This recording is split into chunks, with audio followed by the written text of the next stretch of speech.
Hi friends, it's me, your girl who loves blank notebooks, taking bags of clothes to Goodwill, and a new calendar year. There's nothing tastier than a fresh void of possibility, you know? But if you've been around here for a while, you know that I'm not really about a resolution. I'm more about a general vibe, like starting a new year whenever you need or asking for what you want. But that's not to say I think goals don't matter. I love goals, which brings us to this video's sponsor, Skillshare. Skillshare is an online learning community for creators with more than 25,000 classes on things like design, business, and not killing your plants. Like, I have a goal that I want to get better at lighting my videos this year, so I'm taking a Skillshare class on lighting. So soon we'll look like we know what we're doing with this fancy LED panel that we bought in a way that differentiates it from the faint blue glow of a laptop screen. With premium membership, you get unlimited access to whatever classes or communities fit with you and your goals for 2019, and it's affordable at less than $10 a month. I've definitely spent way more than that on like gear that I thought would make me better when I would have been way better off spending it on learning how to use the stuff I have. But if there's something that you want to learn with Skillshare, there's a link in the description. The first 500 people to sign up with it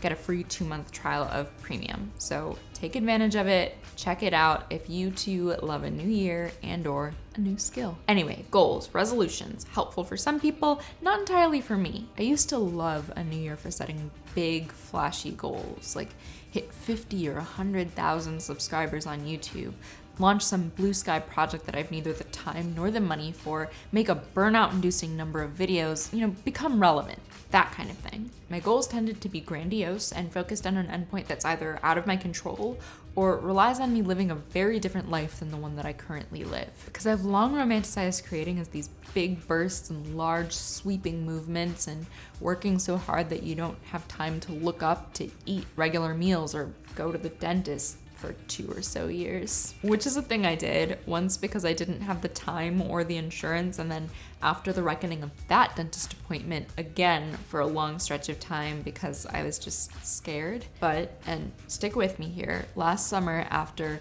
rebuilding from a lot of burnout and bad decisions, I finally had it together enough to drag myself to the dentist again. So I scheduled the appointment for 2 weeks later, and then I did the thing that you do where for those 2 weeks, you brush your teeth for the full 2 minutes every time in circular motions, and you floss every day, sometimes twice a day, so that when the dentist asks you if you floss, they might not be able to tell that you're lying. I tried in the stretch where I was avoiding the dentist to make flossing a habit, as if that was gonna make up for years of neglect. I bought this fancy kind of floss that smells good to try to make it like a more pleasant experience, and I even bought backups to leave in my girlfriend's apartment in my suitcase so that I'd have no excuses.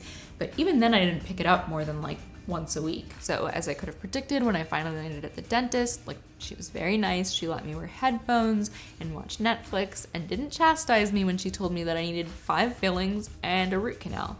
And then she set me up with an appointment every month to take care of it over time between July and January. I have my last appointment next week, at which point I will identify the most that I ever have with Cardi B. So I started going to the dentist a lot. And you know that thing of where you take extra good care of your teeth when you know that you're gonna have to go in soon? Well, I was in a place where I always had to go in soon. So all of August I was flossing for September, and all of September I was flossing for October. And then in between rewatching the first 2 seasons of The Good Place from my dentist chair, I figured out how much floss to cut off each time and what angles to get at to get in between those really tight teeth. And there wasn't so much in my brain telling me I didn't want to do it anymore because I'd done it 100 times before and I knew more or less what to expect. Plus it made my hands smell like coconut. It's just habit now and practice. If you floss more, you've spent more time flossing. And if you spend more time writing, you write more words.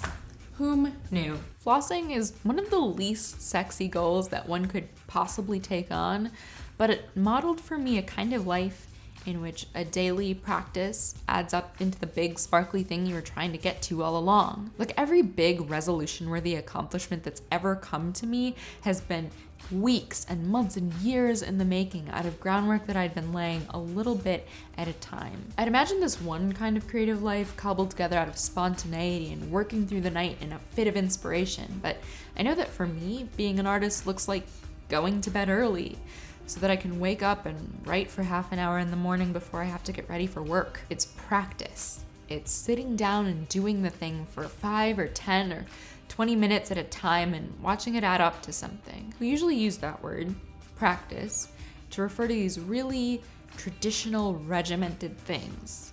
Law is a practice. Religion is a practice. Hell, I'm not a particularly godly woman, but I was raised Catholic and I still like to light a candle or burn some incense when I sit down to work. And I know that I feel better when I practice going to bed early and setting down my phone and taking walks and stretching and sitting my ass in a chair and writing. All of that stuff is gloriously boring, but that for me is where creating and being a person really stops feeling like such a struggle and just gets easy and free.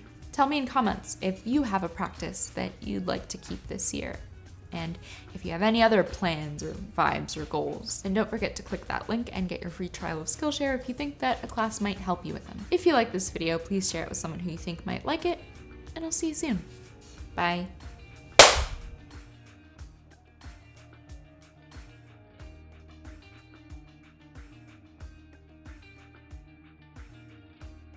Hey, it's me drinking tea to look casual and authentic.